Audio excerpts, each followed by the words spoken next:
Announcements are a great way to communicate with people viewing your webpage on what's going on at your school. So if you'll think back to the previous web pages, if you were familiar with that, we put all of that into a presentation. This is a much cleaner format and really focuses people on some of the most important things going on. Also, we have better ways of directly communicating with parents than we had even 5 years ago.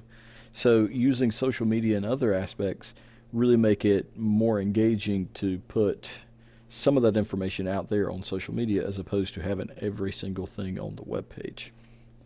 So let's dive in and look at the admin side on where we can add these things. So we're actually going to click on where it says announce. When we do that, it'll pull up to our announcements page. And the news and alerts is where you'll find the information that posts to the web page. So if you notice on mine, there are several stories already here. I'm going to go through how to add a new one real quick. So we're going to click Add News. And when we do that, it's pretty straightforward. We have to give it a headline. And then you'll notice that there's a short summary place. This short summary is what will be visible to the user whenever they kind of just browse through the story. So what they see on the home page. And then your content, so type in the story itself. This is where you can also include images or even embedded items like YouTube videos or other things can be put into here as well. The photo that you see attached with that story actually gets uploaded here where it says attach files or photos. This is the one that will be displayed with the story. Now the delivery options is a neat feature because let's say you have several things that you want to post over the next week, but you don't want to post them right now. You can choose the exact time when each story posts. Also, if it's something that's time sensitive, as in an athletic game or something like that, you can put that it expires so that on that date it will automatically be taken down on the web page. So this should help out a lot with keeping things current and up to date on the web page.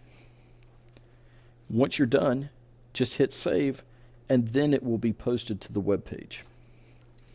I'm going to go back to the news and alerts section so you can see a few of the features with that. So you'll also notice in the news and alerts that it says that the top 6 articles will display on the home page.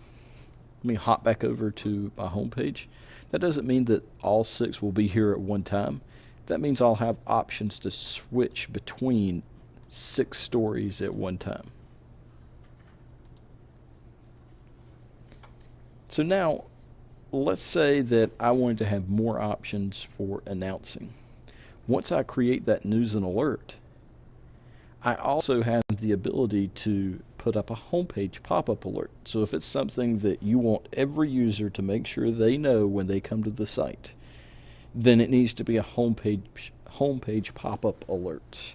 That would be like school was closing or some emergency situation, you would want to use that. You don't want to use this for every story you publish or everything that you put out there. Only for things that it would be necessary for every user to see. Now, you see text alerts and voice messages. We don't pay for that feature, but we do pay for the social media manager and the email sender. If you're interested in creating email lists, I can walk you through that. Not everybody will want that, but that's something you can set up if you really want to. Now, the social media manager is also neat because you can connect your school Facebook and Twitter accounts to the social media manager and post out any news story straight to social media. So not only can you have the same thing on your web page, you can also post it out to social media all at one time. So it's just a neat feature. It also allows you to post things ahead of time as well that you can post later. So that just gives you a few options for announcing and putting things on the web page. But remember, on the web page, it comes straight from this news and alerts. All of the other features can be used once you create that news and alert.